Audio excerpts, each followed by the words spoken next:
नमस्कार, मैं हूं मनीष और आप देख रहे हैं 4 AM टुडे टीवी। तो चलिए जानते हैं इस खास और बड़ी खबर को जो दिन भर सुर्खियों में रही। बड़ी खबर राजधानी पटना से, जहां कांग्रेस कार्यालय सदाकत आश्रम पर आज जमकर बवाल हुआ। बीजेपी कार्यकर्ताओं और कांग्रेस कार्यकर्ताओं के बीच जबरदस्त झड़प हुई।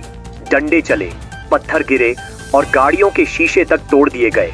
दरअसल यह विवाद दरभंगा की उस सभा से जुड़ा है जहां महागठबंधन के मंच से प्रधानमंत्री नरेंद्र मोदी और उनकी स्वर्गीय माता के लिए अभद्र भाषा का इस्तेमाल किया गया था। इस बयान से बीजेपी में जबरदस्त आक्रोश फैल गया और उसी गुस्से में पटना में बीजेपी कार्यकर्ता कांग्रेस कार्यालय की ओर मार्च करते हुए पहुंचे। मामला यहीं नहीं थमा, देखते ही देखते प्रदर्शन हिंसक हो गया। बीजेपी कार्यकर्ताओं ने सदाकत आश्रम का गेट तोड़ दिया, परिसर में घुसकर तोड़फोड़ की। वहीं कांग्रेस कार्यकर्ताओं ने भी मोर्चा संभाल लिया। दोनों तरफ से लाठियां चलीं, झंडों के डंडे हथियार बन गए और ईंट पत्थर तक चलने लगे। सोशल मीडिया पर इस झड़प का वीडियो भी वायरल हो रहा है। वीडियो में साफ दिख रहा है कि कांग्रेस कार्यकर्ता अपने कार्यालय की रक्षा स्पार्टन की तरह कर रहे हैं, लेकिन भीड़ के दबाव में आखिरकार टकराव बढ़ गया। कई कार्यकर्ता घायल हुए हैं और कई गाड़ियां भी क्षतिग्रस्त बताई जा रही हैं। पुलिस जब तक मौके पर पहुंची तब तक काफी देर हो चुकी थी। हालांकि बाद में पुलिस ने हालात पर काबू पाया और दोनों पक्षों को हटाया।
पूरे घटनाक्रम पर कांग्रेस के कई नेताओं ने अपनी प्रतिक्रिया दी।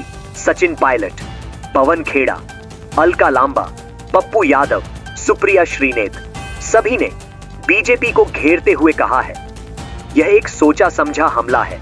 अहिंसा के सामने हिंसा कभी टिक नहीं सकती। बीजेपी बौखलाहट में कांग्रेस के दफ्तर पर हमला कर रही है। चलिए आपको एक एक करके सभी की प्रतिक्रिया सुनाते हैं। आज एक हिंसक वारदात हुई है प्रदेश कांग्रेस कमेटी के मुख्यालय पर। मैं समझता हूं ये बहुत निंदनीय है। इस प्रकार हिंसा का सहारा लेकर विपक्ष को डराने धमकाने का काम जो किया जा रहा है वो कभी स्वीकार नहीं किया जाएगा।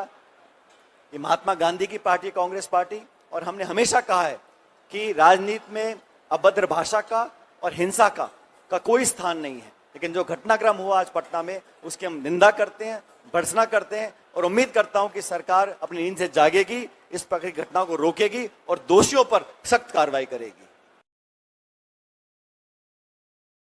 ये भारतीय जनता पार्टी का एक टूल किट है जो अब बाहर आ चुका है। पिछले 11 साल से बार बार इस टूल किट का इस्तेमाल होता है। पहले अपने एजेंट्स को हमारी सभाओं में भेजते, इस तरह की गाली गलौज करवाते हैं, गंदे भद्दे नारे दिलवाते हैं, फिर हम पर हमला बोलते हैं कि हमारे लोग थे। उसके बाद आज जो गुंडागर्दी की सदाकत आश्रम, ये इस तरह की एक रूलिंग पार्टी की ये तरीका लगता है आपको? सदाकत आश्रम में हमारे कार्यकर्ताओं के सर फोड़े गए। गलती आप खुद करो, षड्यंत्र आप रचो, बदनाम हमें करने की कोशिश करो, मुद्दा बनाओ ताकि ध्यान हटे आपकी वोट चोरी से। आप रंगे हाथों पकड़े गए हो, इसलिए आप बौखलाए हुए हो, इसलिए आप ये टूल किट लाए हो। ये टूल किट अब नहीं चलेगा, लोग आपकी बातों में अब नहीं आने वाले। हम जानते हैं कि इस टूल किट का अगला हिस्सा क्या है। मोदी जी आएंगे, आंसू बहाएंगे और कहेंगे देखो मुझे गाली दे दी, मुझे गाली दे दी। अब ये चलने वाला नहीं है।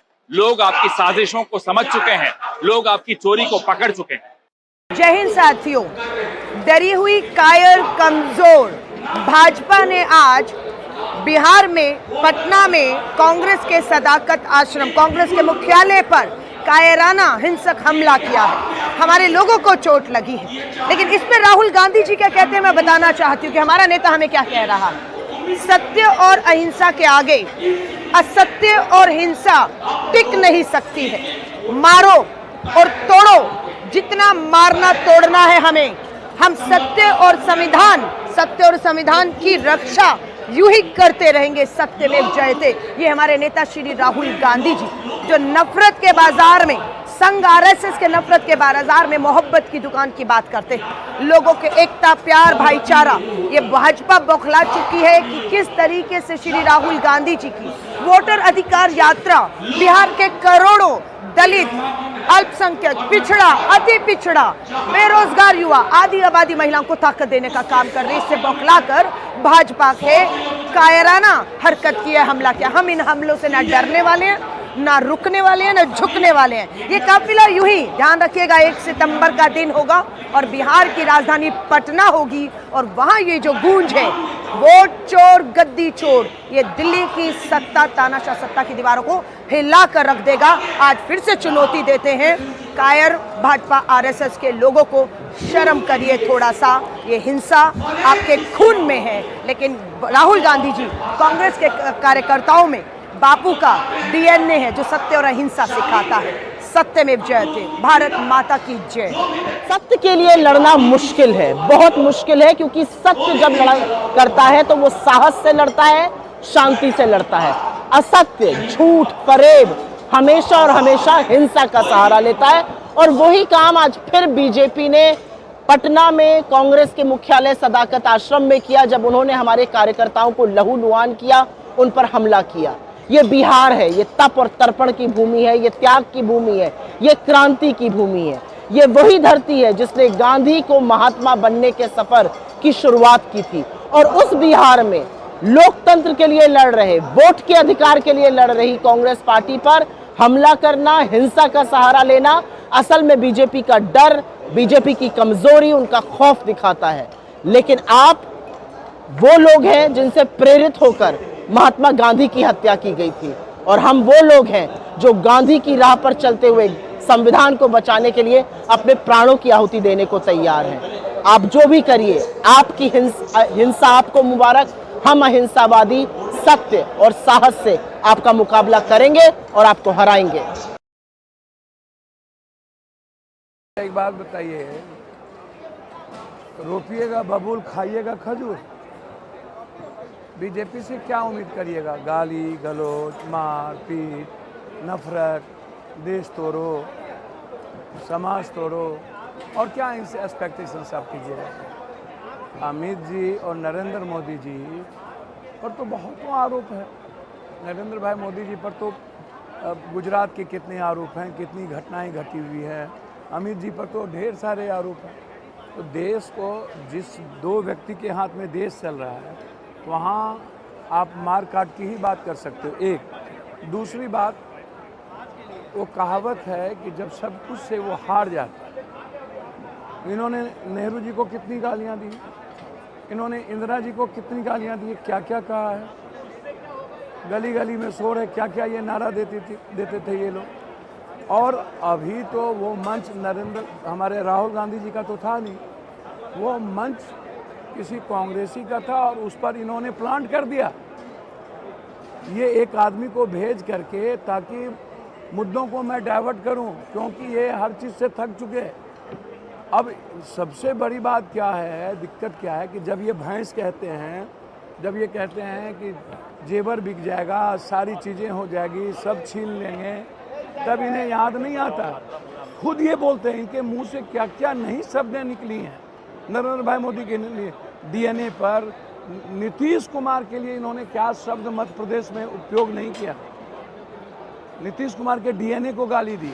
मैं उन्हें यहाँ दिलाना चाहता हूँ कि बिहार के डीएनए को इसने गाली दिया था और गुजरात में बिहारियों को पीट पीट करके भेजा था। असम में भी पीटे जा रहे हैं और आज महाराष्ट्र में भी पीटे जा रहे हैं। ये उस पर चर्चा नहीं करेंगे। इनको, हमें तो एक बात समझ में नहीं आती है कि जब कोई वोट की राजनीति ना बचो तो ईवीएम, वोट चोरी, और उसके बाद जब सारी चीज़ें सामने सच्चाई आ जाए तो बस एक मुद्दा बच जाए। तो ये तो प्लांट किया है माँ बहन की, अपने वर्कर को वहाँ भेजा है और उसके बाद इन शब्दों को ला करके गलत तरीके से, और ये जो हमला है, मैं उनको बता दूँ, उनसे बहुत ताकतवर कांग्रेसी हैं, लेकिन कांग्रेसियों के कल्चर में जवाब देना नहीं आता, लेकिन रक्षा करने आता है। एक बात मैं बता दूं, छेड़ो मत, और छेड़ोगे तो छोड़ेंगे भी मत। वहीं बीजेपी का कहना है कि कांग्रेस के मंच से प्रधानमंत्री और उनकी स्वर्गीय माता का अपमान हुआ, इसलिए कार्यकर्ताओं का आक्रोश फूटा। फिलहाल माहौल तनावपूर्ण है, पुलिस और प्रशासन अलर्ट पर है, लेकिन बिहार की राजनीति में यह घटना नई आग जरूर भड़काने वाली है। तो सवाल यही है कि अब बिहार की राजनीति सड़कों और दफ्तरों पर मारपीट तक पहुंच चुकी है, और क्या इस टकराव का असर आने वाले विधानसभा चुनावों पर भी देखने को मिलेगा? इस पूरी खबर पर आपकी क्या राय है, हमें कमेंट बॉक्स में जरूर साझा करें। धन्यवाद। खबरें लगातार पाने के लिए चैनल को सब्सक्राइब करें और बेल आइकन में ऑल का चुनाव अवश्य करें ताकि नोटिफिकेशन मिलता रहे। धन्यवाद।